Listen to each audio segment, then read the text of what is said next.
Hi friends, ragi அடை எப்படி பண்ணுறதுன்னு பார்க்கலாம். அதுக்கு ஃபஸ்ட்டு ராகி மாவு 3 கப் எடுத்திருக்கேன்.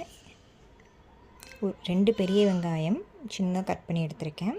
4 வரமிளகா, கொஞ்சமாக கருவேப்பிலைக்கு பதிலாக நீங்கள் முருங்கைக்கீரை இருந்துச்சுன்னா அது கூட போட்டு நல்லா மிக்ஸ் பண்ணிக்கோங்க. கொஞ்சம் கொஞ்சமாக தண்ணி தெளித்து சப்பாத்தி மாவோட கொஞ்சம் லூஸாக பிசைஞ்சு வச்சுக்கோங்க. அடை தட்டுற அளவுக்கு. உங்களுக்கு கன்சிஸ்டன்சி லாஸ்ட்டில் காமிக்கிறேன். இங்கே பாருங்கள், லைட்டாக அப்படியே தண்ணி தெளித்து கொஞ்சம் லூஸாக பிசைஞ்சிக்கலாம். இதுக்கு தேவையான அளவு உப்பு போட்டு நல்லா மிக்ஸ் பண்ணிக்கலாம். இப்போ பட்டர் ஷீட், அப்படி இல்லைனா வாழை இலை, இல்லைனா பிளாஸ்டிக் பேப்பர், இதில் எது வேணாலும் எடுத்துக்கலாம். இந்த மாதிரி எடுத்து நல்லா ரோட்டியை நல்லா ஸ்ப்ரெட் பண்ணிக்கோங்க.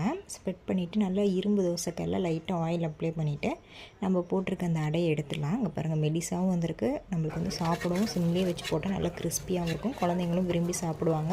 உடம்புக்கு ரொம்பவே நல்லது. அவ்வளோதான், அடை ரெடி ஆகிடுச்சு. இந்த வீடியோ பிடிச்சிருந்துச்சுன்னா லைக் பண்ணிக்கோங்க, சப்ஸ்கிரைப் பண்ணிக்கோங்க, ஷேர் பண்ணிக்கோங்க. தேங்க்யூ ஃபார் வாட்சிங்.